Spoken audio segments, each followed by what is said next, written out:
The Retirement Cafe Podcast, episode 14, Having Healthy Conversations About Money, part 2, with Carl Richards. Retired or thinking about retirement? You've come to the right place.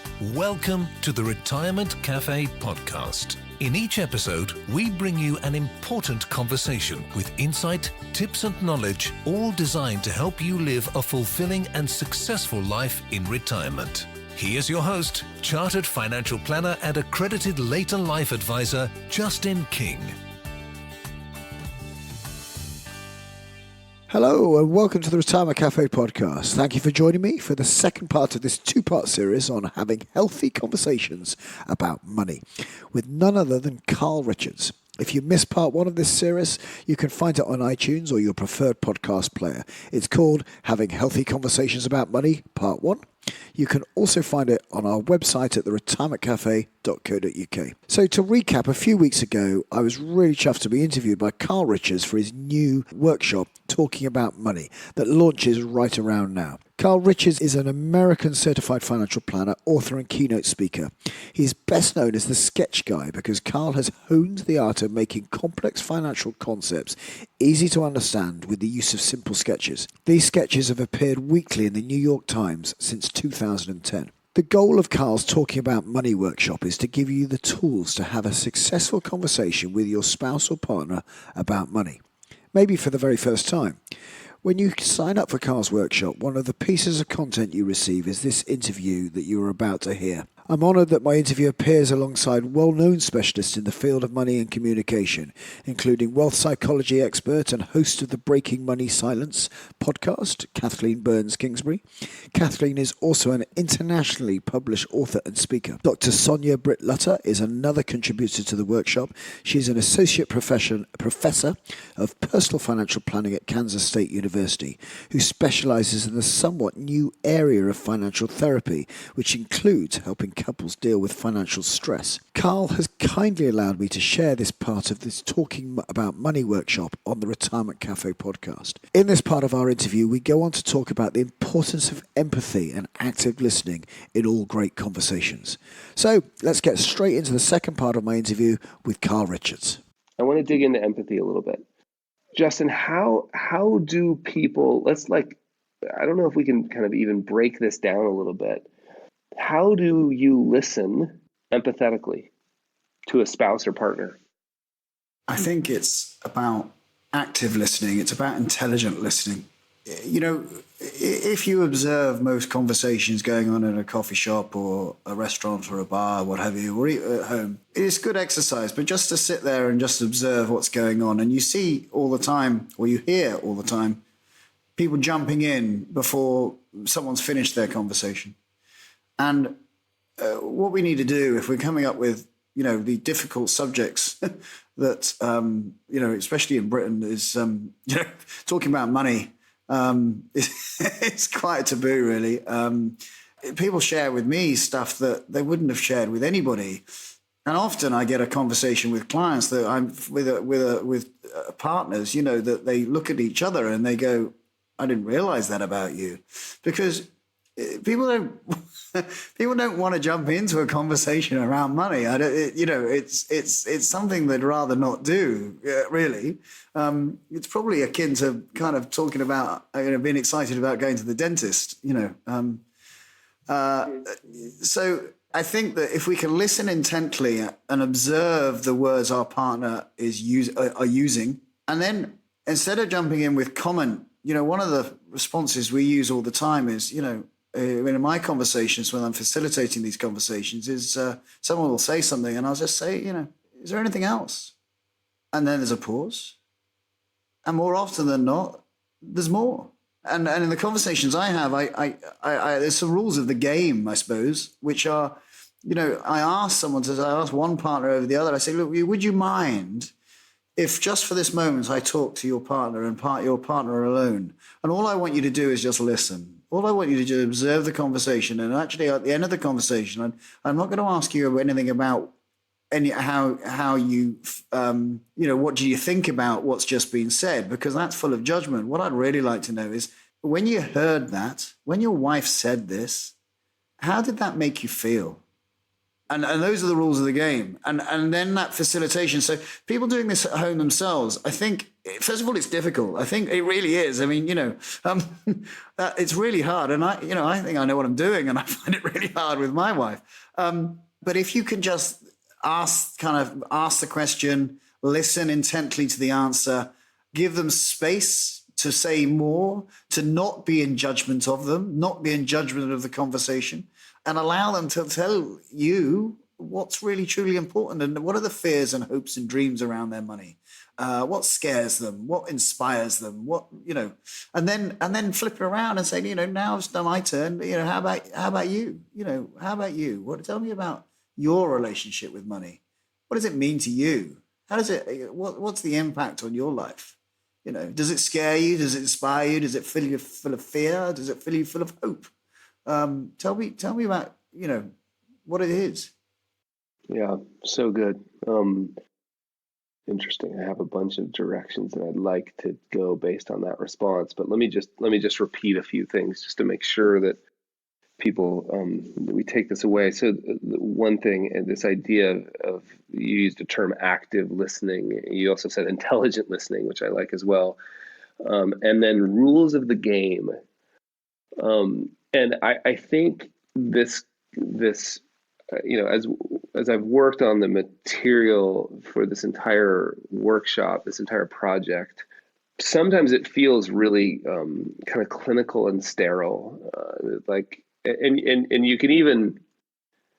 I've been in conversations with people who've been trained to be good listeners, and I can see when they do that thing, where they're like actively, restating what they think. Here's what I think I heard. Would you mind if I repeat it back to you? You can feel it happening to you, and it's an interesting experience to pause and realize, like, because sometimes it feels a little, I want to use the word trite here, a little trite or rehearsed. And then we've got to pause and realize, like, guess what? If you want to have a different result from the conversation you're having now, you've got to do it differently, right? Like a separate set, which is what I love. So sort of rules of the game, where we've got to do it differently.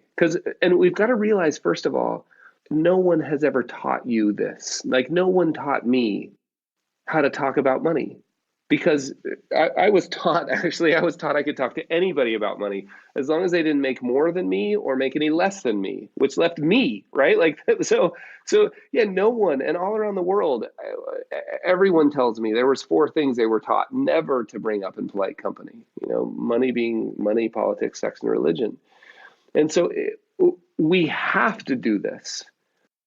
And as you mentioned, it's incredibly hard, but I'm convinced that this is the starting point, that all the other personal financial advice, all the books written, all the magazines written, is hacking at the branches of this problem until we can learn to have conversations around it. And so this idea of having rules of the game that you agree upon is so important. And one of the things I just want to maybe sort of, as we wrap up here, I want to talk to you about is what you just walked through. The idea that I'm going to listen actively with empathy. I'm going to use a phrase like, is there anything else? Or my favorite one is, tell me more, just simple, like, oh, that's interesting. Tell me more. But I love, is there anything else? The reason most of us don't do that, right, is because doing that opens us up to at least the perception of pain and judgment. And vulnerability. And vulnerability around, like, vulnerability, that was the next thing I was going to say. It's vulnerability around the fact that maybe I won't be able to solve that problem. And this isn't a male, female, it's not a gender thing at all, by the way. Often we hear that men don't listen because they just want to solve, and women just want to be heard. But I have actually found that maybe it does break on gender lines. I have no idea, but I have not found it to be generally true. I found it to not break on gender lines, that both parties are trying to solve a problem when what really needs to happen is the other party just needs to be heard. And I have found, and maybe you can just, as we wrap up here, maybe you can just walk us through any tools you have for that. I love the idea. Stephen Covey used to say, like, could you just listen, seek first to understand before you seek to be understood. Yeah. And that idea of listening, so this is what I want you to wrap up on, is how do we get ourselves to a place where we can actively listen with empathy, without judgment, and even when we disagree? Like, we may run up against a situation where that we don't see it the same way, but is it possible to look somebody in the eyes and say, you know what, I totally understand where you're coming from. Even if I don't agree, I totally understand where you're coming from. Like, how do we do that better? Like, have you seen any, is there a trick? Like, what do we do? Well, sadly, Hal, and this is not trying to blow my own trumpet, but I don't think this can be done. I think it needs to be facilitated. So, well, Justin, hold on a second though, because here's one thing I want to just bring up. Unfortunately, you are not going to be there when every conversation about money comes up. So let's assume that, and I agree with you. I think there are reasons that financial advisors have a job. And by the way, this is the work of a real financial advisor. Like, when we're talking specifically about money and the role it plays in your life, and, you know, sort of all of those things, that's the work. Like, this is at the core. You thought, like people think, and I used to think, that the job of a financial advisor was to find me the best mutual fund or whatever, right? The job of a real financial advisor is to facilitate this conversation specifically around money, which happens to inform like almost everything in life. But there's a reason real financial advisors exist. There's a reason marriage counselors exist. There's a reason, counselors and therapists and coaches. There's a reason all those people exist, and that's to facilitate these types of conversations, generally speaking. There's a reason attorneys exist, right? yeah. To facilitate these kinds of conversations generally. But let's assume they're not there. And I'm walking with my spouse.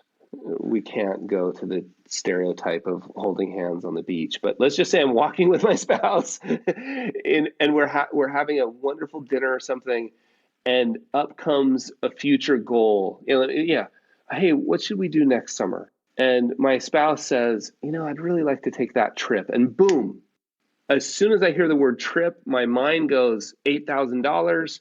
And I think, how am I going to earn that much money? That's what's going off in my head. How do I, and maybe we have 10 years of experience of that conversation going from beautiful, amazing moment about future goals and dreams to, oh my gosh, we can't afford that. What are you talking about? We've done that for 8 to 10 years in a row. Every single time it comes up, how do we do it differently this time? You're not there. How do we do it differently? So I think the real essence of this is what we need to understand is the goal, the trip that someone wants to make, which possibly could be unaffordable. There just might not be the finances to do whatever is wanted, what the goal is.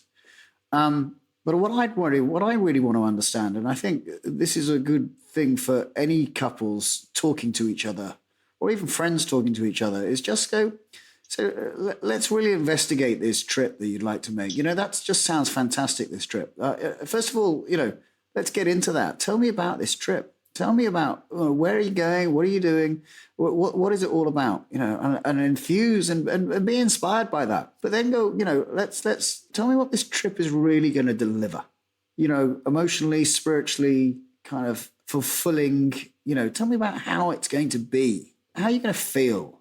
And then if there's an understanding there of what that's about, and you have to come back and say, we haven't got $8,000 in the bank, but is there a way we can get similar experiences to this trip, even in small bite-sized pieces, that we can still deliver some significant value into your life for what it was going to do, that would still allow us to get our budget and to get the family finances aligned and in order, and so that we can all get somewhere and get a huge experience from this.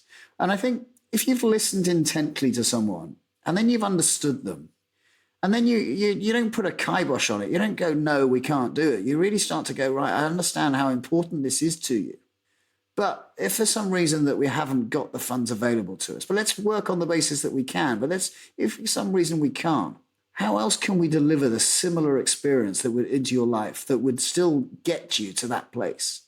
And so often I see when I'm doing this work with clients, the thing that they thought was the thing that they wanted, if it then isn't obtainable because the finances aren't actually readily available to do it, they either work darn hard towards getting those finances because it's that important, or they discover some other way because we didn't put a damper on it. We didn't say no, that's not going to happen. Not on my watch. We can't afford it. They didn't come out with huge amount of judgment about why this can't be achieved. They sat, they listened, they inspired and said, yeah, I get this. This is important.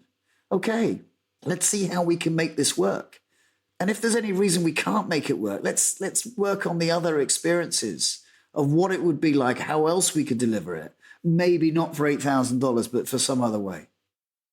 Yeah, I think that's really, really good, right? Like the idea that, because that's been a pattern, what I just walked you through actually is a pattern that I've seen multiple times in other people's lives, but more importantly, I've seen it in my own, where my wife and I will be having this wonderful, whatever, like it can be anywhere. In fact, I remember one of the biggest fights of our marriage was we were on this great hike. Everything was fine.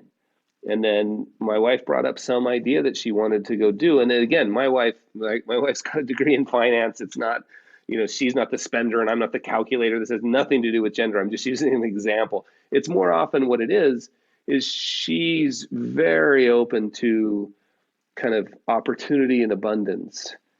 And I've been trained that's the baggage. I happen to view it as positive baggage that she brings to this relationship. I've been trained through life experience and my own circumstances, whatever. I've been trained around scarcity and fear. And so she may just be having this conversation around like, wouldn't that be great? Right? It doesn't necessarily even mean like I actually want to go do it. It's just like, wouldn't that be great? And I hear it and think, oh my gosh, here she goes again, wanting to and I'm like, how can I solve this problem? How do I help? And then, but if you switch that, and this is exactly what we've been working on, right? If you switch that and say, oh, wow, that sounds really interesting. Tell me more. Yeah. And you start to understand from like, oh, wow, that actually sounds really important to you. Like, what's important about that? What is, and as you said, like, what's the actual goal? It's not the actual trip that's important. It was, oh, we would spend time together and the kids would do this and we'd be exposed to this and we'd have this experience and this experience. And you start to understand, like, and then you get to this beautiful place where you're like, oh, you know what, that was, that sounds amazing. And just one interjection, of course, Carl, is that what we need to happen here, we need a two-way street here.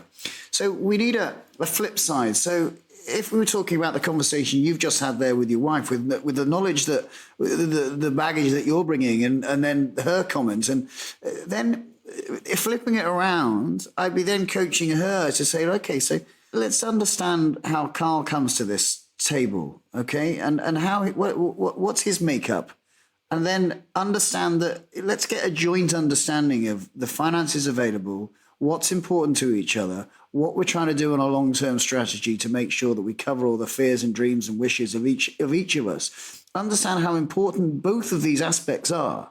So if let's say you were more worried about, well, how, we still need to be making contributions to our retirement account, and your wife's going, no, I really want this experience of this trip with the children, and boom, boom, boom, boom, But actually, if we can both get to an understanding, so you've listened intently to each other and to what the experience is that you're trying to provide, I think that you can then come to a joint kind of progress, kind of like, we can get a balance here. We can get the yin and the yang. We can get kind of some, status quo of, right, okay, let's do this in a matter that actually meets both of our needs. Yeah. And I think that's kind of to me, I don't know if the takeaway is the right word, but this idea that I really want to reinforce to people.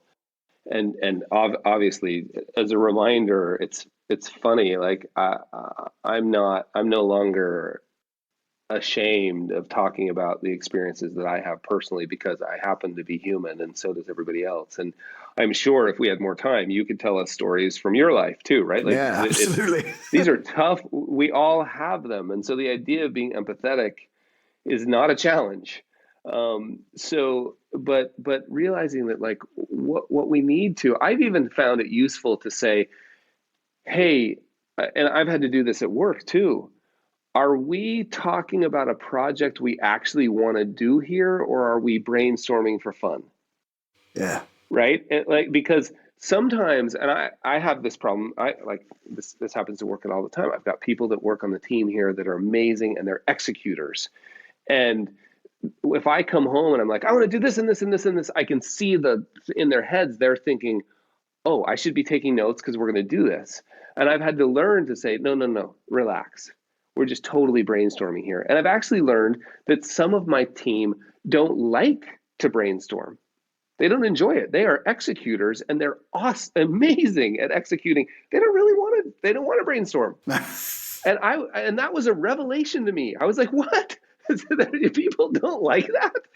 And I think that has application on this other side. That's occasionally we're just dreaming, right? We're having conversations, and that it's something. In some cases, this came up with my wife once. She said, "No, actually, I don't want to go to China. I just wanted to have a conversation with you." And this was the entry point to a conversation. Yeah. And you're like, that's fascinating, right? Yeah. And I think just a slight word of warning. You know, listening to your conversation, the conversation, your story about you and your wife, to me, that sounds really healthy because you're both coming at it from different opinions. I've dealt with some people in my past who come at it very much with the same opinion around money. And that can cause real issues as well, because some just spend like it's, and get themselves into financial distress because they're both, full on spending the cash, racking up credit cards, etc. And then others come at it from a point of view with we have to hoard everything. Now, of course, I'm not going to be in judgment of how people live their lives. I'm just here to facilitate great conversations, hopefully lead them down sensible financial decisions, but whatever's important to them. But I do know a life full of debt and credit card payments is probably not the most healthy, relationship with money. And also to the point of also living on baked beans with £1 million in the bank is probably not the right thing. I mean, you might say, well, I'm coming up with some judgment there, but it doesn't, neither of those kind of strategies to me sound like fulfilling lives. Some kind of balance in between there has got to be good. And often it sounds like you and your wife coming from different perspectives can find a middle ground that works for both of you. When you're both coming at it from the same perspective, you gotta, I often talk about, when I come to a conclusion about something now, especially if I came to it quickly, now, how did I get that wrong? What have I made a mistake here about? What is it that I've, I think Warren Buffett does this, Charlie Munger, they talk about an investment decision they've come to, and then they rack their brains with how many ways have we come up with the wrong sums here? How have we got this wrong? And it's a good strategy, I think. So again, couples can use. It's like, okay, so this is the way we think we should do it. Now, is there a reason we've got this all wrong?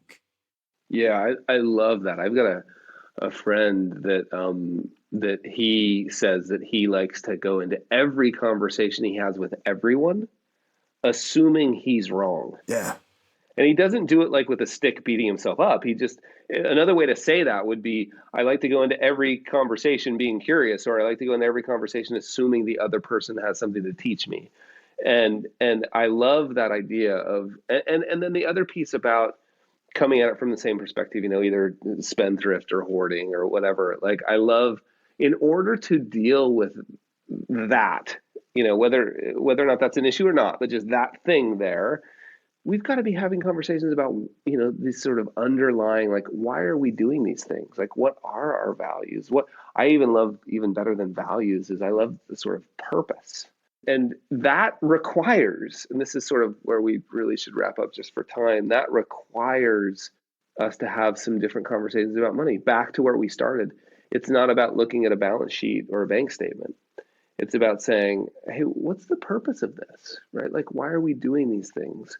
What do we really want out of this? And I love where you took, the example I used of my wife and I in the trip. And what we did was we tried, there could be a way. Let's say you couldn't afford the trip. Yeah. Right? Like, we're just making a call here for the sake of the conversation. You can't afford it. that doesn't mean you can't afford what you wanted out of the trip, right? And I can think of lots of cool examples where, like we've got this good friend that used to spend a lot of money taking his buddy to lunch, and because his buddy had no friends and he was going through a really like lonely time and some personal things going on, and one day he realized he was spending a substantial amount of money going to lunch with his friend. And he said, well, okay, great. What's the value I'm investing in there? And it's friendship and conversation. And he said, oh, is there another way to invest to get the same return a different way? And he figured out like, wait, we both love to hike. So they just started meeting to go on hikes. Yeah. Got the same reward. So it was not a no. There was never a no. It was just two new yeses, right? So now he's not spending $100 a week on lunch. He's still getting the value. So he's got $100 a week to put into his investment accounts now, and he's still getting the same value. So I love those like third way discussions as well. So Justin, let's just do this. You could have as much as 60 seconds. What's the one thing? Like if you had to give one suggestion from your professional experience or personal experience, what's the one thing you think people should take away in terms of what's the one tip you'd have for people in terms of having better's the word I want to use. Yeah, having better conversations about money. I think everyone owes themselves to get a basic understanding about the financial system, the ways of saving money and the tax breaks and the things within the country that they reside. You owe yourself that kind of basic understanding. So just so that when you go engage with an advisor, if you do, that you've got a bit of a clue. You don't get yourself in a mess. And then just have a bit of understanding, a bit of navel gazing, a bit of introvert, look within yourself and just go, okay, so what are the lessons I've learned about money? What are the lessons that my mum and dad taught me about money? And is there any reason that they may be wrong and not serving me? And then if they are, then, what are the lessons I've got from that? And how do I then create a strategy that will deliver a fulfilling life? And the fulfilling life money will come into that. Of course it will, because it's our exchange of energy, which allows us to live on this planet.